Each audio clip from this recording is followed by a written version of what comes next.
I'm Kinley Maddox, and this is the moment my entire life flipped upside down. It was just another sweltering afternoon at the charity shelter in Miami.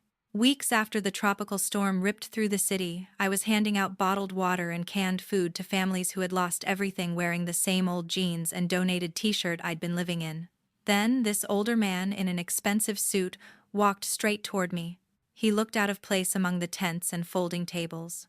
He didn't say a word at first, just stared at me like he was seeing a ghost. Finally, he pulled me aside away from the crowd and asked quietly, his voice shaking a little. "Have you ever received any money from your grandfather?" I froze. No one had ever mentioned a grandfather sending money. The people who raised me after my parents were gone always told me he wanted nothing to do with me, that he blamed me for what happened to my mom. I told him no. I'd never gotten a single dollar. His face went pale like he'd just heard the worst news possible. That one question changed everything. Because somewhere out there, a $3 million trust fund in my name had vanished, and I was about to find out who took it. If you've ever been lied to by the people closest to you, the ones who were supposed to protect you, drop a comment below and tell me your story. How far would someone in your family go for money? Hit that like button. If this already has you hooked, share it with someone who needs to hear it, and subscribe with notifications on. These real stories deserve to be told. But to understand why that man flew all the way from New York just to ask me that question, we have to go back to the phone call that started it all. Victor Maddox sat alone in his high-rise office in Manhattan when the private investigator finally called. Victor Maddox sat alone in his corner office on the 78th floor of a glass tower in Midtown Manhattan. The city skyline stretched out beyond the floor-to-ceiling windows, but he barely noticed it. In his hands was a thin manila folder delivered that morning by courier from a private investigator he had hired on a hunch months earlier. He opened it slowly. The first few pages were standard background reports. Then came the photographs. The young woman in the pictures had warm brown skin and thick natural hair pulled back into a practical ponytail. She wore faded jeans and a plain gray t-shirt with the logo of a local relief organization. In one shot, she handed a bottle of water to an elderly man sitting on a cot. In another, she organized boxes of donated clothing on a long table under a white tent. Her face showed exhaustion, but there was a quiet determination in her eyes that made Victor's chest tighten. Kinley Maddox, his granddaughter. The investigator's summary was straightforward. After the recent tropical storm hammered South Florida, Kinley had been staying at a charity-run temporary shelter in the Miami area. She wasn't just passing through. She was volunteering long hours every day. The report noted that she had no significant personal assets registered in her name, no active bank accounts with substantial balances, and no property.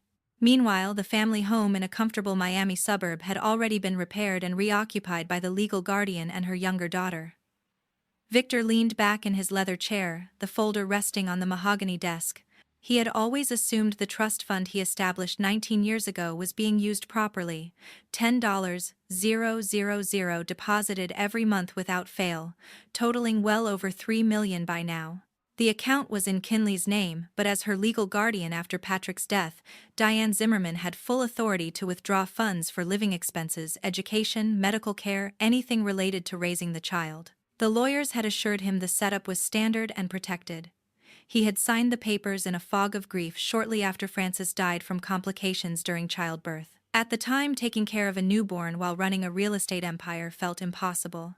When Patrick remarried a few years later and Diane gave birth to Hadley, it seemed like the perfect solution, a stable home with a new family. Victor rubbed his temples. He had never insisted on detailed spending reports. A brief email or holiday card from Diane every year was enough to ease his conscience. She always wrote that Kinley was doing fine, adjusting well, focused on school. He had believed it because believing was easier than facing the alternative. Now the photographs told a different story. A 9-year-old woman sleeping on a cot in a shelter gym converted into temporary housing. No designer clothes, no car, no signs of the financial security he thought he had provided. He picked up his phone and dialed the investigator Marcus Hale, a former Miami detective he had worked with on real estate due diligence cases. "Tell me again why she's still there," Victor said without greeting. Marcus's voice was calm, professional. The guardian's residence was damaged but repaired within weeks using insurance and personal funds. The younger daughter moved back immediately. Kinley chose to stay and help with relief efforts. She told staff she's used to making her own way. Victor's grip tightened on the phone. Chose to stay or wasn't given a choice. That's harder to confirm without direct access, Marcus replied. No police reports, no formal complaints. Everything looks clean on paper. Victor thanked him and hung up. He opened the folder again, flipping to the bank transfer records he had requested as an attachment. The deposits were all there monthly, automatic, never missed. But there were no corresponding statements showing how the money had been spent. The trust documents allowed the guardian broad discretion for the benefit of the beneficiary. He had trusted that language. He stood and walked to the window, hands clasped behind his back. The Hudson River glinted far below. He thought about Frances, her laugh, her stubborn determination to become a teacher despite his offers to pay for medical school. She had married Patrick Zimmerman, a high school coach with a steady job and big dreams for a family. Then the accident took Patrick when Kinley was 15. Victor had sent flowers, increased the monthly deposit slightly, and accepted Diane's assurances that everything was under control. Now doubt crept in like cold air through a cracked window. Not accusation yet, just questions. Why no college savings visible? Why no car in Kinley's name?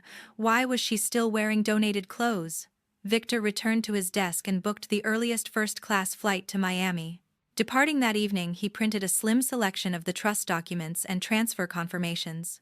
Nothing too aggressive, just enough to start a conversation. He told his assistant to clear his schedule for the next several days, citing a personal matter. As the private car took him through Manhattan traffic toward JFK, Victor stared at the photographs again on his tablet. Kinley's smile in one image reminded him painfully of Frances at the same age. He had missed so much already. Whatever the truth was, he needed to hear it directly from her. The flight south took less than 3 hours. By the time the plane touched down in Miami, night had fallen, and the humid air carried the faint scent of rain-soaked earth. Victor checked into a quiet hotel near the airport, showered and slept fitfully. Early the next morning, he rented a nondescript sedan, no driver, no luxury markings, and drove himself toward the address Marcus had provided for the shelter. The route took him through neighborhoods still showing scars from the storm, blue tarps on roofs, piles of debris at curbsides, downed trees being chainsawed into pieces. He parked a block away and walked the rest of the distance, the folder tucked under his arm. The shelter occupied a community center gymnasium, white tents erected in the parking lot for overflow. Volunteers in bright vests directed traffic.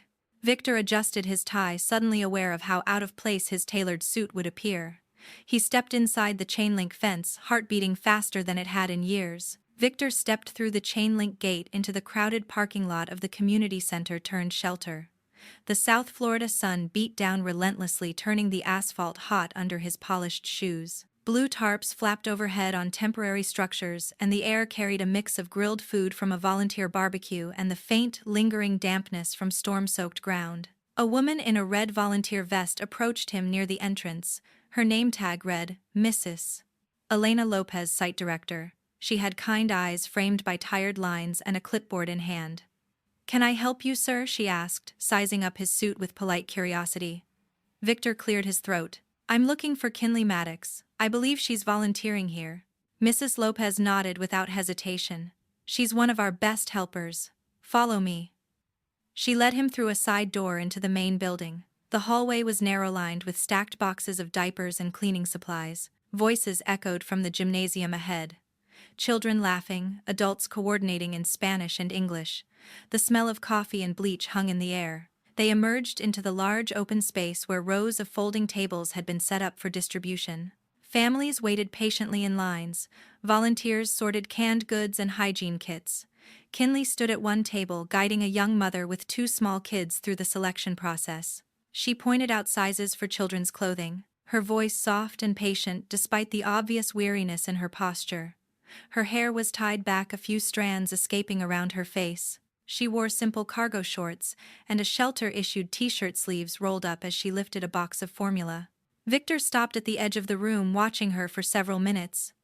The way she knelt to speak, eye level with the children, the gentle smile she offered, the mother, it stirred something deep and painful in him. Finally he walked forward.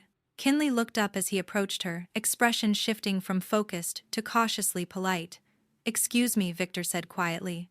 Are you Kinley Maddox? She straightened, wiping her hands on her shorts. Yes, that's me.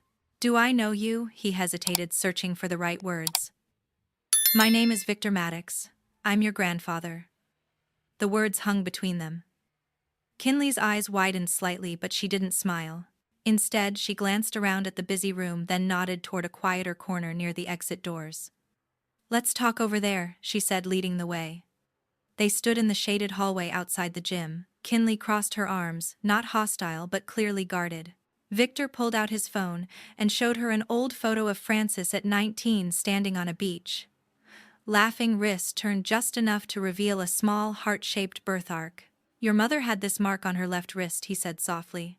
You have the same one. Kinley glanced down at her own wrist instinctively, then back at him. Her expression softened a fraction, but suspicion remained.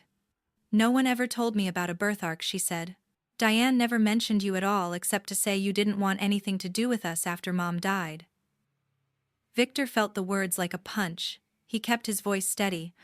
I'd like to explain if you'll let me. Maybe over dinner tonight. There's a quiet restaurant at my hotel nearby. Kinley studied him for a long moment.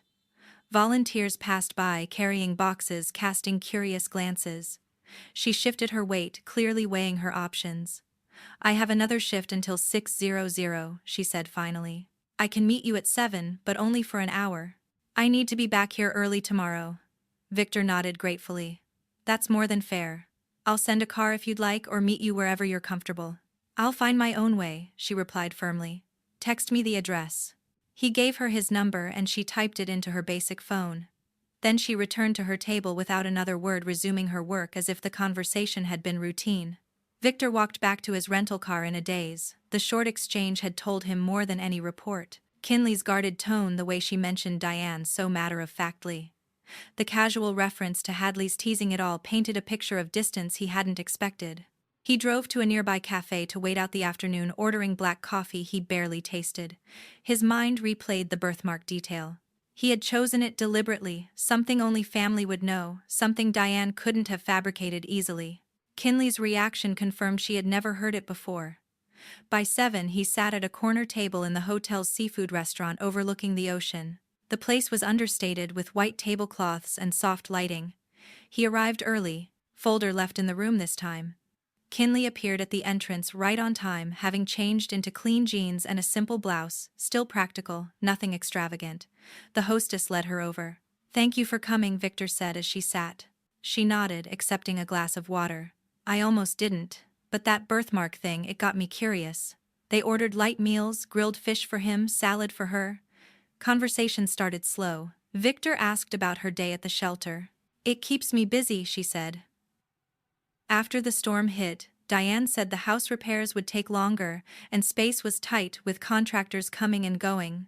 She suggested I stay and help out here since I know a lot of the families from the neighborhood. Victor listened carefully, noting how she phrased it. Suggested, not insisted. No bitterness, yet just acceptance. And Hadley, he asked gently. Kinley shrugged. She went back home as soon as school started again.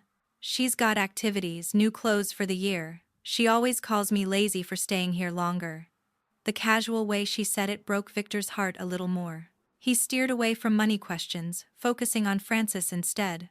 Your mother wanted to teach elementary school, he said. She volunteered at after-school programs, even in college. Kinley's eyes lit up with genuine interest. I didn't know that. Diane never really talked about her. They lingered over coffee. Kinley asked a few careful questions about Francis's childhood, listening intently to stories of beach trips and holiday dinners. Victor kept it light, avoiding anything that might overwhelm her. As the hour wound down, Kinley checked her phone. I should head back. Victor stood. Thank you for trusting me this far. I'd like to keep talking if you're willing. She paused at the table. Maybe one step at a time. He watched her leave, walking toward the bus stop in the warm evening air.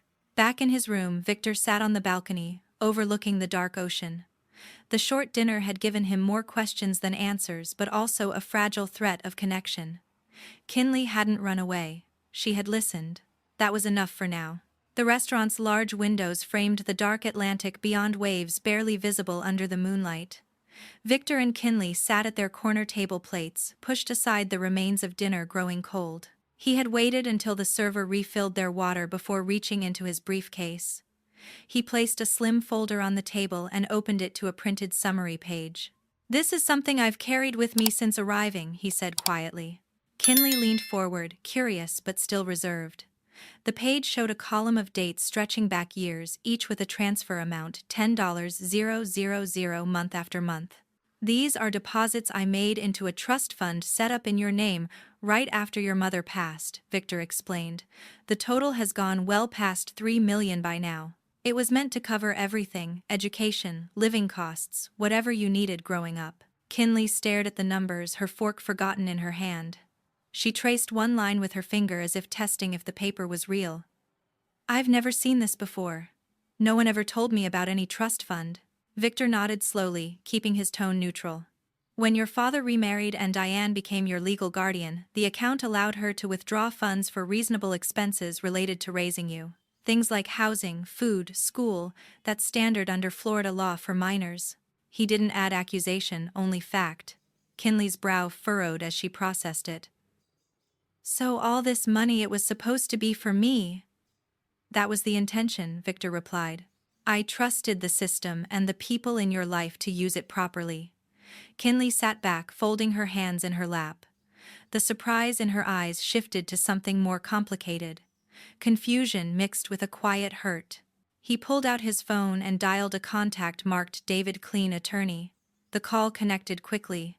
"David, it's Victor. I'm with Kinley now.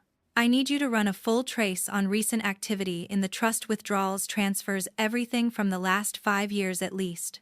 Prioritize the largest ones." David's voice came through clearly on speaker, professional and calm. "I can start pulling statements tonight, but a detailed forensic review will take a few days. I'll need signed authorization from you and ideally from Kinley once we confirm her access." Victor looked across the table. Kinley gave a small nod. "We'll get that sorted tomorrow," Victor said. "Keep me updated." He ended the call and slipped the phone away. Silence settled for a moment, broken only by distant clatter from the kitchen. Kinley spoke first, voice low.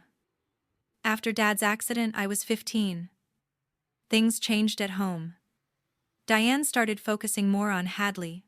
New clothes for her, better schools, dance lessons.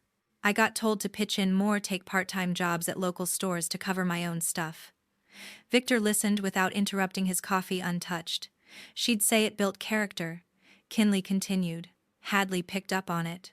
2 little comments about how I didn't need much anyway.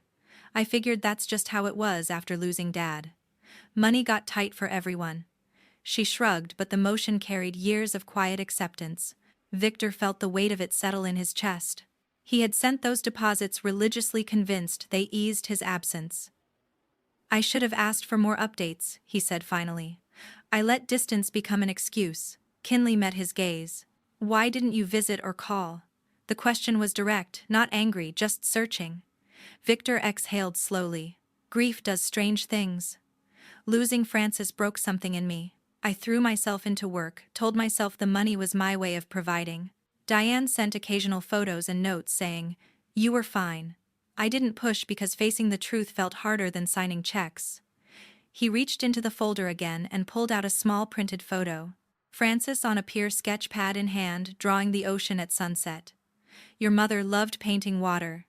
He said she'd sit for hours capturing how the light changed on waves. Said it made her feel connected to something bigger." Kinley took the photo carefully, studying her mother's concentrated expression. A faint smile touched her lips. "I've always liked drawing horizons," she admitted. "Never knew where that came from." They talked longer than planned. Kinley shared small memories of Patrick coaching weekend soccer, teaching her to change a tire. Victor reciprocated with stories of Frances's stubborn streak, how she insisted on earning her own way through college. As the restaurant emptied around them, Kinley glanced at her watch. "I should catch the last bus back." Victor signaled for the check. "Let me drive you, it's the least I can do." She hesitated, then agreed.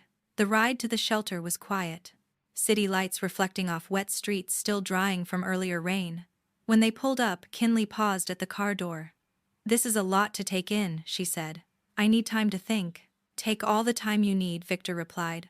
"I'll be here." She nodded and stepped out, disappearing into the lighted entrance. Victor watched until the door closed behind her, then drove back to the hotel. In his suite, he stood at the window again, staring at the dark sea. The partial records lay on the desk, proof of his intent but no proof yet of outcome. David's review would clarify things soon. Until then, doubt lingered, mixed with cautious hope from the evening's conversation. Victor's phone buzzed on the hotel desk while he reviewed emails. The caller ID showed David Klein. He answered immediately. "I have the preliminary report," David said.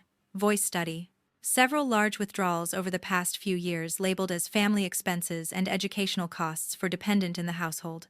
Nothing obviously illegal on the surface. Guardians have latitude for that kind of thing, but the amounts are substantial, and most documentation ties to private school tuition and extracurriculars that don't match Kinley's records." Victor sat forward. "How substantial? Multiple 6F-figure transfers. I need more time for vendor invoices and bank imaging to see exact spending. Could be legitimate, could be stretching the definition of benefit of the beneficiary." "Keep digging," Victor instructed. Quietly, he ended the call and stared at the ocean view, mind turning. The labels sounded reasonable enough on paper. Guardians often covered household costs when raising multiple children. But the shelter photographs lingered in his thoughts. He decided to test the water himself. He dialed the home number he hadn't used in years. Diane answered on the third ring, warm and surprised. "Victor, it's been ages. How are you?" "I'm in Florida, actually," he said evenly. "Came down after hearing about the storm damage. How's everyone holding up?" "We're managing," she replied. "Repairs are mostly done, insurance covered a lot." "And Kinley?" he asked. "Is she back home yet?" Diane hesitated just a fraction. "She's still at the community center helping out. You know how she is always wanting to pitch in. We've got workers finishing the guest wing, so it's tight here." She insisted on staying to volunteer. A younger voice piped up in the background. "Mom, who's that?" Diane laughed lightly. "It's your grandfather, Hadley. Say hi." Hadley came on the line, bright and cheerful. "Hi, Kinley loves doing charity stuff. She's super into it. I've got midterms coming up, so I'm crazy busy with school." Victor kept his tone friendly. "Sounds like you're both keeping busy. I'd love to stop by and see the place when it's convenient." "Of course," Diane said quickly. "Just let us know when. We'd love to catch up." They exchanged a few more pleasantries before hanging up. Victor set the phone down slowly. Diane's concern had sounded genuine. Hadley's chatter typical for a teenager. Yet something felt off, like a script performed too smoothly. He met Kinley later that afternoon at a quiet coffee shop near the shelter. She arrived in fresh clothes borrowed from donations, hair still damp from a quick shower. He recounted the call word for word, watching her reaction. Kinley stirred her iced tea, frowning slightly. "That's pretty much how she always explains it. I chose to stay because I wanted to help and the house isn't ready." "But the repairs," Victor pressed gently. She shrugged. "They finished the main areas weeks ago. Diane said the extra work would be noisy, better for me to avoid the dust." Victor nodded, letting it sink in. Kinley continued without prompting. "Hadley's comments don't surprise me.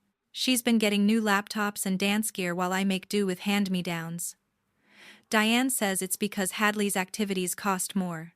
I figured that was fair." Her defense of Diane came out automatic, years of habit. Victor heard the lingering loyalty in her voice. The child still hoping for fairness. "It's possible everything's above board," he said carefully. "David's just double-checking routine withdrawals, big ones for household and school costs." Kinley looked up sharply. "School costs? I went to public school after Dad died. Hadley's the one at that private academy downtown." Victor didn't push further. The seed of doubt was planted. Forcing it now would only make her pull back. They changed topics. Kinley talked about volunteers she'd met, families rebuilding lives, kids excited for donated toys. Victor shared a harmless story about Frances organizing charity drives in high school. The conversation flowed easier than before. Small bridges forming. As they parted outside the shop, Kinley paused. "Thanks for not assuming the worst right away. It's a lot to wrap my head around." "I'm not assuming anything yet," Victor assured her. "We'll wait for facts." She nodded and headed back to the shelter. Victor watched her go, then returned to the hotel. That evening he reviewed the preliminary summaries David emailed. The educational costs line items matched tuition statements for an elite prep school, Hadley's name on every invoice. Family expenses included home renovations and vehicle purchases registered solely to Diane. Still circumstantial. Guardians could argue shared benefits. Victor closed the laptop. Confrontation too soon risked pushing Diane into defensiveness or worse, legal stonewalling. He texted Kinley, "Good night," keeping it light. She replied with a simple thumbs-up emoji. Sleep came slowly. Victor lay awake, listening to distant traffic weighing his next move. A direct visit to the house felt inevitable, but timing mattered. He needed Kinley on board, not caught in the middle. The doubt had deepened, but certainty remained out of reach. The rental sedan pulled into the circular driveway of the Zimmerman residence in a gated Miami suburb. The house was a modern two-story stucco, with fresh paint and manicured palms. No visible signs of storm damage remained. Victor parked behind David Klein's discreet gray SUV. Kinley sat in the back seat, hands clasped tightly in her lap. David turned from the front passenger seat. "Remember, we're here to ask questions, not accuse outright. Let the documents speak." Victor nodded. They stepped out into the warm morning air. Kinley hesitated before following, smoothing her simple sundress. Diane opened the door almost immediately, smile wide and welcoming. "Victor, you made it. And Kinley, honey, it's good to see you." She hugged Kinley briefly, then ushered them inside. The foyer opened to a spacious living room with high ceilings, new leather furniture, and abstract art on the walls. Hadley appeared at the top of the stairs in designer leggings and a cropped-top phone in hand. She descended gracefully, flashing a polite smile. "Hi, grandfather." "Hi, sis." Victor returned the greeting evenly. They settled in the living room, Diane and Hadley on the long sofa. Victor and David in armchairs, Kinley on a side chair slightly apart. Diane offered coffee, which David accepted for everyone to keep things civil.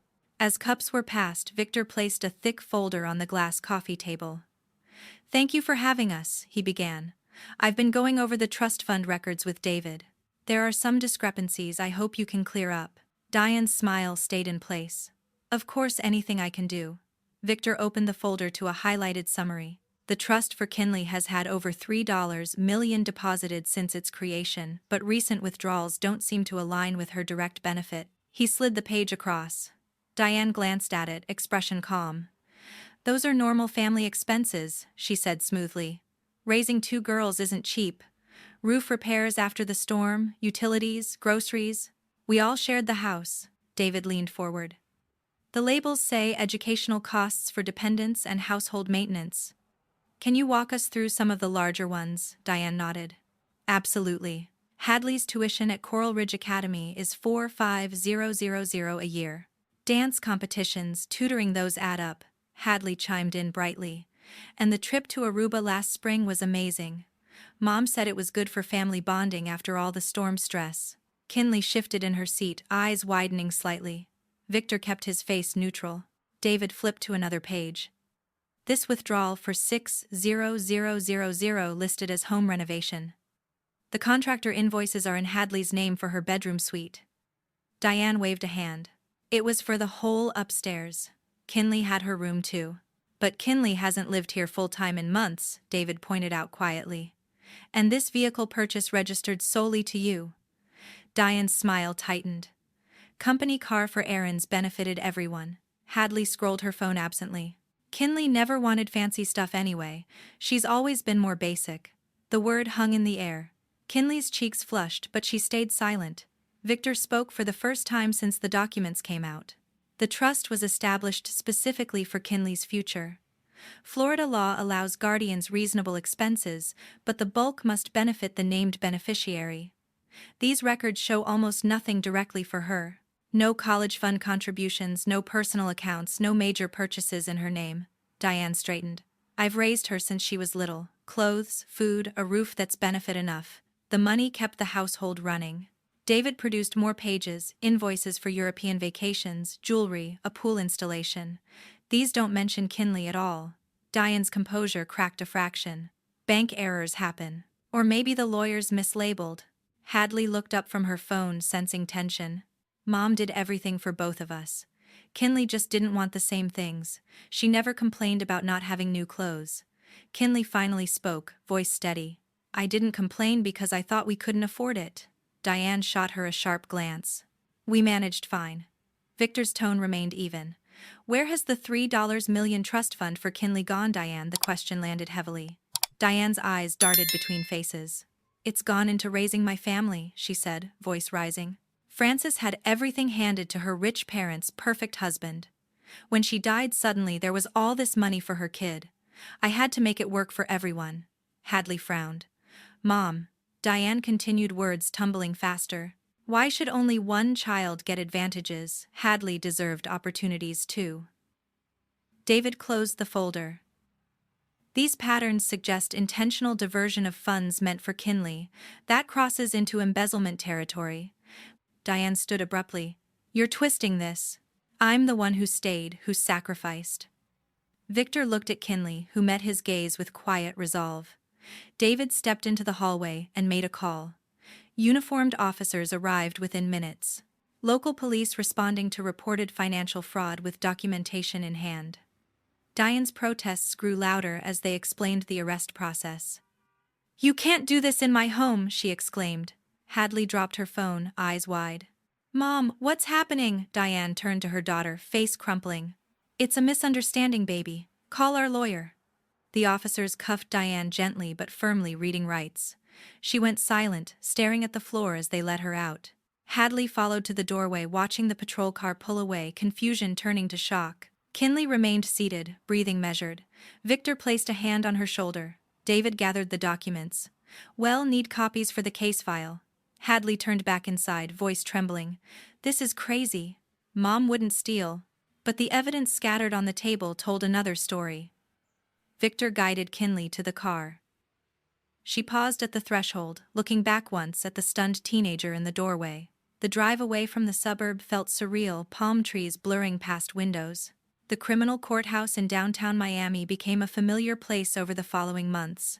Proceedings dragged on as Diane's defense team filed motions, challenged chain of custody on bank records, and argued the withdrawals fell within broad guardian discretion under state law. Victor and Kinley attended most sessions, sitting in the public gallery behind the prosecution table. David Kinley coordinated with the state attorney, presenting evidence methodically to avoid any appearance of overreach. Opening statements set the tone. The prosecutor outlined a pattern of systematic diversion funds intended for one beneficiary, redirected to personal luxury and the exclusive benefit of another child. Diane's attorney countered that all spending supported the household where Kinley lived for years, claiming any imbalance was unintentional. Bank experts took the stand first. They displayed transfer logs projected on a large screen, highlighting deposits from Victor's account, followed by rapid outflows to vendors unrelated to Kinley's needs. Tuition payments to Coral Ridge Academy appeared repeatedly, all invoiced to Hadley Zimmerman. Diane sat straight in her chair at the defense table, expression composed. Hadley attended several days, dressed conservatively, sitting with a family friend. When Hadley was called as a witness for the defense, she walked to the stand with visible nerves. The attorney asked about home life. Mom always made sure we had food, clothes, a place to live, she said. She treated us both the same. The prosecutor cross-examined gently but firmly. He introduced printed text messages from Hadley's phone recovered via subpoena, where she bragged to friends about new designer bags or upcoming trips, while in the same threads dismissing Kinley's older wardrobe. Hadley glanced at her mother, then at the jury. I guess Mom bought more for me because I asked. I didn't think it was wrong. The admission hung in the quiet courtroom. Diane's attorney objected on relevance, but the judge allowed it. Kinley testified the next week. She wore a simple navy dress, hair neatly pulled back. Her voice stayed even throughout. I received basic support food, a room, public school, she said, but larger expenses went elsewhere. I worked part-time jobs from 16 to cover extras. The prosecutor asked about specific years. Kinley recalled instances calmly, Hadley's private lessons while she took the bus. New furniture delivered for the younger girl's room while hers stayed the same. She didn't raise her voice or show tears. The jury watched her steady delivery. Victor took the stand briefly, to confirm the trust's purpose established solely for Kinley's security after Frances's death. He acknowledged signing broad guardian powers, but stated his expectation was primary benefit to his granddaughter. Diane testified last for the defense. She maintained the fund sustained the entire family unit, insisting any disparity reflected different interests between the girls. I loved both of them, She said money was for stability. Cross-examination proved difficult for her. When shown jewelry receipts and vacation bookings excluding Kinley, she blamed accounting errors or gifts from other sources. Closing arguments summarized months of testimony. The prosecutor emphasized intent repeated choices favoring one child, while the named beneficiary received minimal direct support. Diane's lawyer pleaded for understanding of complex family dynamics. The jury deliberated for 3 days. When they returned, the foreperson stood. We find the defendant guilty on all counts of embezzlement and fraud. Diane showed no outward reaction. Hadley in the gallery covered her face. Sentencing came weeks later. The judge reviewed victim impact statements, including one from Kinley, read by the prosecutor, focused on lost opportunities rather than anger. 12 years incarceration. The judge announced full restitution ordered.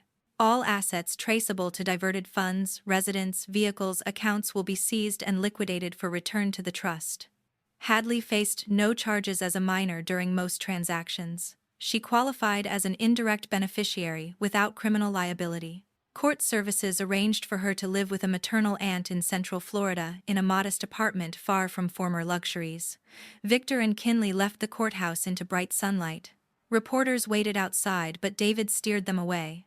In the car, Kinley stared out the window. It's over. Victor nodded. The legal part, yes. She turned to him. I don't feel victory. Just empty. That's normal. Healing takes longer than any trial. They flew back to New York that evening. The seized assets would rebuild the trust over time, but money felt secondary now. Hadley's new life began quietly. No private school, no extravagant allowances. The aunt provided structure and part-time work expectations. Diane began her sentence at a federal facility, standard conditions for financial crimes.